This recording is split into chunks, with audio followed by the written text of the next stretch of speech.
Assalamualaikum warahmatullahi wabarakatuh. Welcome, saya Hafid Rayahan dari kelompok 1. Saya akan mewakili kelompok 1 untuk mempresentasikan tugas pada mata kuliah Sistem Berbasis Pengetahuan yang berjudul Sistem Pakar Diagnosa Penyakit Ikan Mas Metode Forward Chaining. Sebelumnya saya akan menjelaskan dulu masing-masing job desk dari kelompok saya. Yang pertama, Fikri Hikal, dia sebagai perancang poster dan membuat flowchart. Kemudian ada Setiawan Putra Pratama, dia sebagai merancang user interface aplikasi. Kemudian ada Hafid Rayahan, saya sendiri sebagai perancang aplikasi.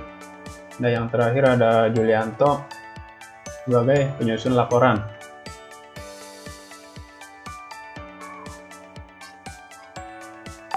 Selanjutnya saya akan menjelaskan tentang poster pada diagnosa penyakit ikan mas. Yang pertama, macam-macam gejala penyakit ikan mas.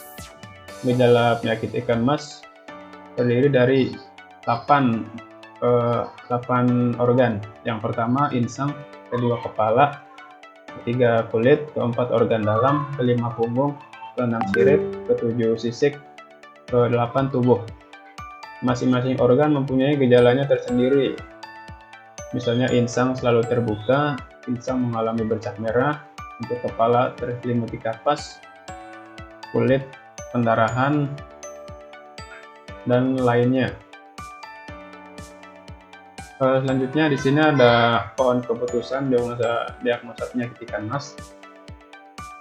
Di sini pohon keputusan itu sama seperti rule, di mana ketika gejala 1 dipilih, gejala 2 dipilih, dan gejala 14 dipilih, maka akan menghasilkan jawaban atas pemilihan gejala tersebut, yaitu penyakit 1. Ketika gejala 3 terpilih, gejala 4 terpilih, gejala 23 terpilih, dan gejala 24 terpilih, maka akan menghasilkan output penyakit 02. Dan seterusnya. Kemudian di sini juga ada flowchart. Flowchart ini bertujuan untuk mengetahui bagaimana aplikasi ini berjalan. Contohnya, kita mulai dari start, kemudian dari start masuk ke halaman admin. Di halaman admin terdapat 3 master data. Yang pertama master data gejala, yang kedua master data penyakit, yang ketiga master data rule. Dan di ketiga master data tersebut hanya admin yang bisa mengakses, mengubah, dan menghapus setiap gejala, setiap penyakit, atau menghapus rule atau mengubah rule tersebut. Di sini juga admin bisa melakukan diagnosa dan bisa bisa melihat hasil dari diagnosa tersebut. Kecuali user. Kalau user ini tidak bisa melihat master data yang 3 ini. Selanjutnya saya akan mendemonstrasikan aplikasi yang telah kelompok kami rancang. Sebelumnya kita harus memasukkan username dan password terlebih dahulu untuk bisa login ke aplikasi.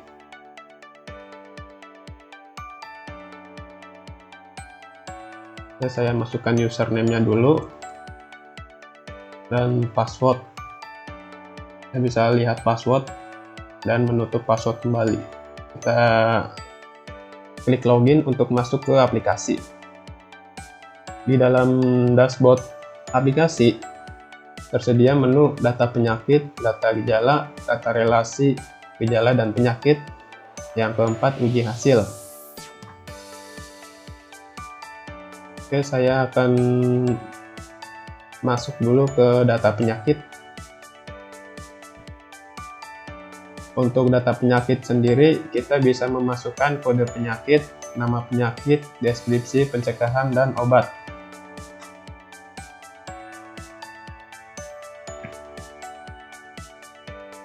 Kita juga bisa mengedit beberapa isi dari field tersebut.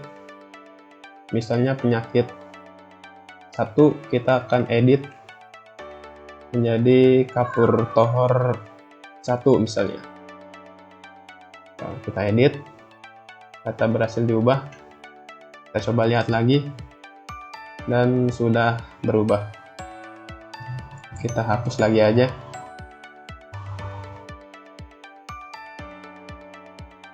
Untuk selanjutnya ada data gejala. Data gejala sendiri kita bisa memasukkan kode gejala, organ, ada insang kepala, kulit, organ dalam, punggung, dan lainnya ada gejala. Contoh gejala 1, organ insang, gejala selalu terbuka. Kita bisa melakukan perubahan juga pada field tersebut, bisa melakukan hapus juga. Kita juga bisa bersihkan. Kita coba edit aja di gejala 1, misal selalu terbuka. Kita edit, data berhasil diubah. Kita coba lihat perubahannya, dan sudah berubah ya. Kita edit lagi aja seperti semula. Selanjutnya kita ada ke data relasi gejala dan penyakit. Di sini kita bisa memasukkan gejala untuk setiap penyakit. Contohnya untuk penyakit 1, gejalanya ada insang selalu terbuka, insang bintik putih kemerahan, dan punggung pendarahan.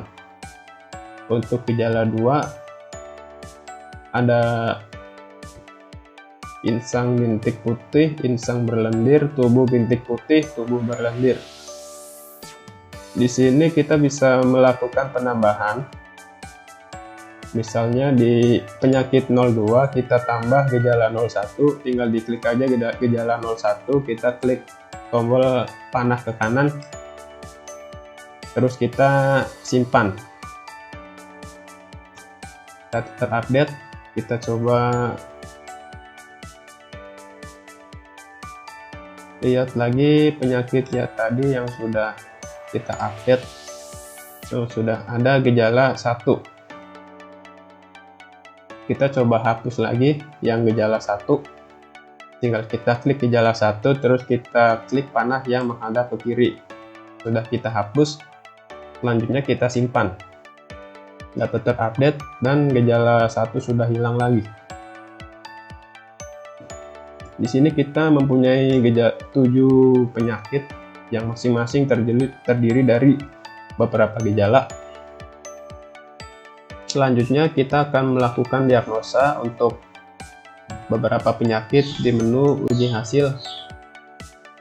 Di sini terdapat beberapa pertanyaan yang kita bisa checklist jawabannya. Kita langsung aja coba untuk pertanyaan, apakah insang memiliki selalu terbuka? Ya. Oke, insang memiliki bintik putih. Dan apakah punggung pada ikan memiliki ciri-ciri pendarahan?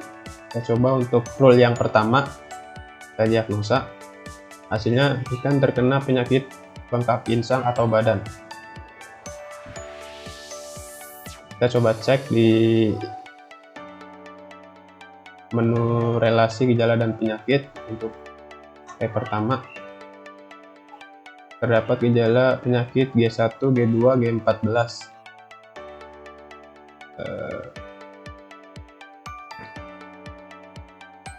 G1, G2, G14 diagnosa ikan terkena penyakit bengkak insang atau badan, betul.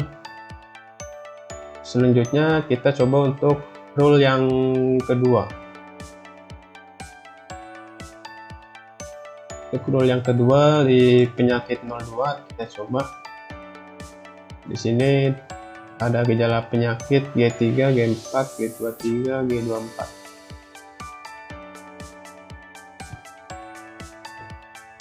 G3, G4,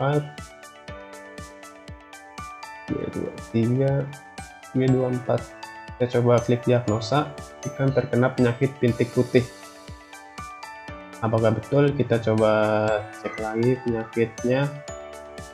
Betul ya, nama penyakit bintik putih. Jika kita memasukkan G25, apa yang terjadi? Di sini muncul pesan ikan masih dalam keadaan sehat atau penyakit tidak terdeteksi.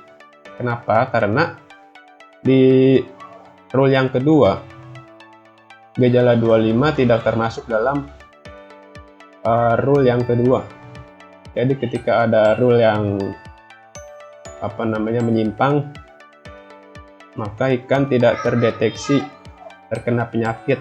Kita coba diagnosa sekali lagi untuk penyakit yang kelima, yaitu ada di gejala 6, gejala 8, gejala 9, dan gejala 17.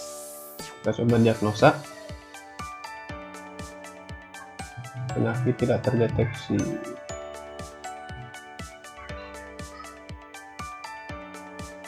Di sini.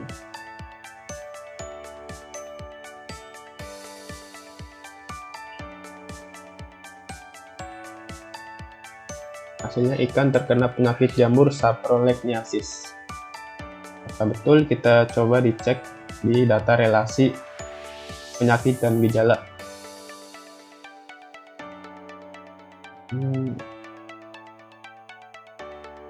Untuk penyakit 05, gejala 8, 9, 17,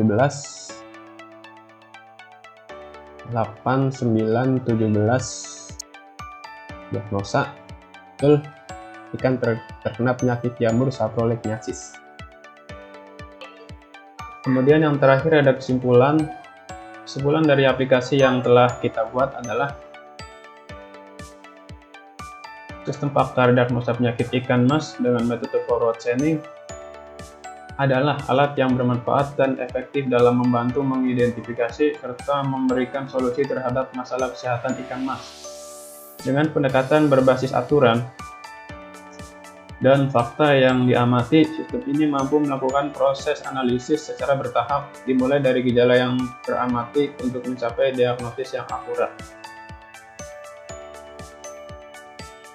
Terima kasih, sekiranya sampai di sini saja yang dapat saya sampaikan. Kurang dan lebihnya mohon dimaafkan. Saya akhiri, billahi taufiq wal hidayah. Wassalamualaikum warahmatullahi wabarakatuh.